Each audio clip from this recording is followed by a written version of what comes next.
श्री गणेशाय नमो नमः। आप सभी का पुनः स्वागत है आप सभी के प्रिय चैनल वेद वचन में। आज मैं स्नेहलता आप सबके साथ पावन पवित्र सप्तम गुप्त नवरात्र की कथा लेकर प्रस्तुत हुई हूँ। आशा है आप सबको यह कथा पसंद आएगी। कथा आरंभ करने से पहले आइए माँ नवदुर्गा के नाम श्रवण करते हैं। कहिए जय माँ जगदम्बा, जय माँ नवदुर्गा, जय माँ शैलपुत्री, जय माँ ब्रह्मचारिणी, जय माँ चंद्रघंटा, जय माँ कुष्मांडा, जय माँ स्कंध माता, जय माँ कात्यायनी, जय माँ कालरात्रि, जय माँ महागौरी, जय माँ सिद्धिदात्री। माँ नवदुर्गा माता वैष्णवी, आप सभी को मेरा कोटि कोटि नमन, कोटि कोटि प्रणाम। आशा है आप सभी के दिन बहुत ही मंगल में बीत रहे हैं। आइए आज श्रवण करते हैं सप्तम गुप्त नवरात्र की कथा। सप्तम नवरात्र माँ कालरात्रि को समर्पित है। माँ कालरात्रि का दूसरा नाम शुभंकरी है, क्योंकि माँ कालरात्रि दुष्टों के लिए काल हैं और अपने भक्तों के लिए हमेशा शुभ करती हैं, तभी उनका एक नाम शुभंकरी पड़ा है। इनकी कथा हमारी पावन पुस्तक दुर्गा सप्तशती में मिलती है। एक समय की बात है, दो दानव शुंभ और निशुंभ हुए। उन्होंने ब्रह्मा जी की घोर तपस्या की और उन्हें प्रसन्न किया।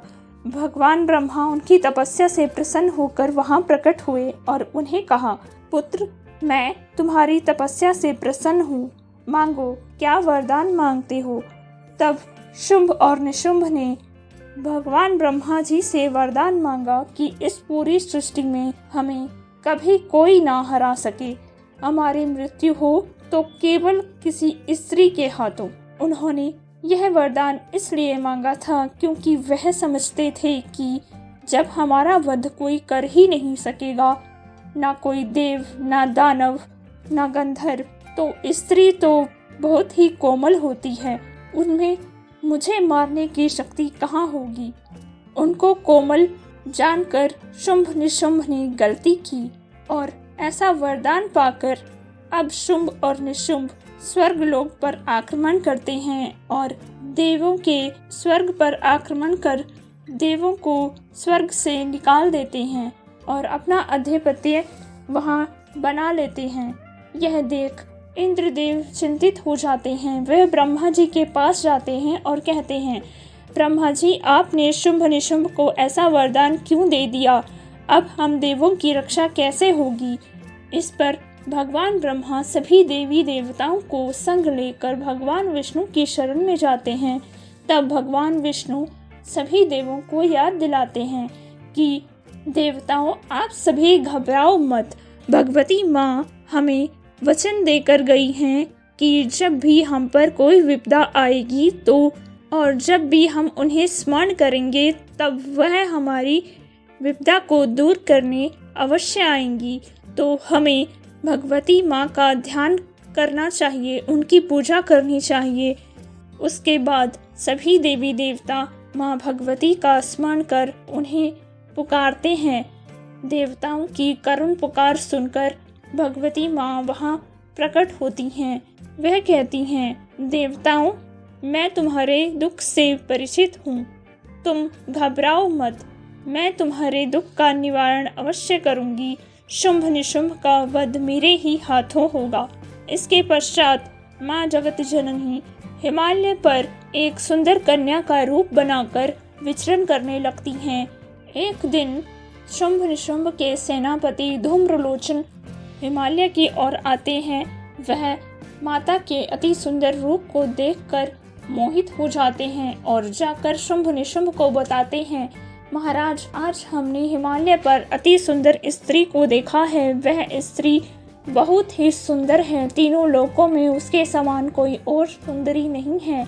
उसे तो आपके राजमहल की महारानी होना चाहिए। भगवती माँ की ऐसी सुंदरता का वर्णन सुनकर शुंभ धूम्रलोचन को अपना समाचार लेकर भगवती माँ के पास भेजता है और कहता है कि धूम्रलोचन, जाओ और उस देवी से कहो कि आकर हमारे महलों की महारानी बने। तब धूम्रलोचन माता भगवती के पास वापस जाता है और कहता है, हे सुंदरी, आपसे सुंदर त्रिलोक में कोई नहीं है और हमारे महाराज शुंभ निशुंभ के समान संसार में कोई और बलवान नहीं है। आपको हमारे महाराज की महारानी बनना चाहिए। इस पर माता भगवती धूम्रलोचन से कहती हैं, पर मैंने अपने जीवन में एक संकल्प लिया है सेनापति, जो भी प्राणी मुझे युद्ध में हरा देगा मैं उसी की रानी बनूंगी और किसी से मैं विवाह नहीं कर सकती। तो मैं इस संकल्प को बीच में नहीं तोड़ सकती। यदि तुम्हारे महाराज मुझे युद्ध में हरा देते हैं तो मैं उनकी महारानी बनने के लिए तैयार हूँ। यह संदेश जाकर अपने महाराज को सुनाओ। इस पर धूम्रलोचन हंसने लगता है और कहता है, तीनों लोक में बलवान शुंभ निशुंभ से तुम निर्बल स्त्री कैसे युद्ध करोगी? मैं अब भी कहता हूँ कि तुम मेरे साथ चल पड़ो। तब माँ धूम्रलोचन को एक थप्पड़ लगाती है और माँ के एक थप्पड़ लगते ही धूम्रलोचन मूर्छित हो जाता है। जब धूम्रलोचन को होश आता है तब वह जाकर शुंभ निशुंभ के पास कहता है, शुंभ निशुंभ, वह देवी ऐसा कह रही हैं कि उन्होंने संकल्प लिया है कि जो भी योद्धा उन्हें युद्ध में हराएगा वह उन्हीं से विवाह करेंगी और किसी से वह विवाह नहीं कर सकती। ऐसा जानकर शुंभ निशुंभ को क्रोध आता है और वह देवी को लाने के लिए भेजते हैं। इधर धूम्रलोचन की सेना देवी के पास आती है और देवी पर आक्रमण करने लगती हैं, परंतु देवी अपने अनेकों रूप में आकर पूरी ही सेना का विध्वंस कर डालती हैं। ऐसा जानकर शुंभ निशुंभ को क्रोध आता है और अब शुंभ अपनी सेना के साथ माता से लड़ने के लिए आतुर होता है और अपनी सेना को लेकर भगवती माँ के पास जाता है। परंतु भगवती माँ से युद्ध करने के दौरान शुंभ भी मृत्यु को प्राप्त होता है। शुंभ की मृत्यु का समाचार सुनकर निशुंभ को प्रतीत होता है कि हमें एक स्त्री के हाथों मरने का ही वरदान है, तो यह स्त्री शायद वही है जिसने शुंभ को मारा है। अब मैं इससे जाकर युद्ध करूंगा। इधर निशुंभ अपने सेना में रक्त बीज को साथ लेकर जाता है और जब माता सेना का नाश करती हैं और रक्त बीज पर प्रहार करती हैं तो जितनी ही बूंदें रक्त बीज की धरा पर गिरती हैं उतने ही रक्त बीज और पैदा हो जाते हैं, क्योंकि रक्त बीज को यह वरदान था कि जितनी भी बूंदें उसकी इस धरा पर गिरेंगी उतने ही रक्त बीज और पैदा हो जाएंगे। अब रक्त बीज की सेना बढ़ती जा रही थी और यह सब देखकर देवों को चिंता होने लगी। तब रणचंडी माँ ने महाकाली को आज्ञा दी कि मैं जब भी रक्त बीज का संहार करूंगी तब तुम उसकी एक भी बूंद को धरा पर ना गिरने देना, तब रक्त बीज का विनाश अवश्य हो जाएगा। माता रणचंडी की आज्ञा मानकर माँ महाकाली रक्त बीज का सारा रक्त पी जाती हैं और इस प्रकार रक्त बीज का अंत हो जाता है। यहाँ माँ चामुंडा चंडमुंड का विनाश कर देती हैं और चंडमुंड भी मृत्यु को प्राप्त होता है। उसके पश्चात भगवती माँ अति क्रोध में आते हुए निशुंभ का भी वध कर डालती हैं। इस तरह भगवती माँ ने शुंभ और निशुंभ की पूरी सेना का नाश किया, परंतु भगवती माँ यहाँ पर भी अपने बच्चों का कल्याण ही सोचती हैं और बिना युद्ध किए किसी भी योद्धा को नहीं मारती, क्योंकि यह प्रमाण है कि जो भी योद्धा युद्ध भूमि में मरता है उसे मोक्ष की प्राप्ति होती है। देखिए कितनी दयालु है भगवती माता। इन राक्षसों ने चाहे हमेशा बुरा किया हो पर फिर भी भगवती माँ ने इनके कल्याण का उपाय ढूंढ ही रखा था और इनका कल्याण कर दिया। अब माँ महाकाली रक्त बीज का इतना रक्त पी चुकी थी कि उन्हें और भी रक्त पीने का मन कर रहा था। उनका क्रोध शांत नहीं हो रहा था उनका क्रोध शांत करने के लिए स्वयं भगवान शंकर उनके रास्ते में जमीन पर लेट जाते हैं। जब भगवान शिव पर माता महाकाली का पांव पड़ता है तब माता भगवती थोड़ा शांत होती हैं और भगवान शिव माँ महाकाली को यानी माता पार्वती को शांत कर देते हैं। जो भी प्राणी माँ कालरात्रि का ध्यान करते हैं, पूजन करते हैं, माँ कालरात्रि उनके सभी शत्रुओं का नाश कर डालती हैं और उन्हें हर तरह के सुख प्रदान करती हैं।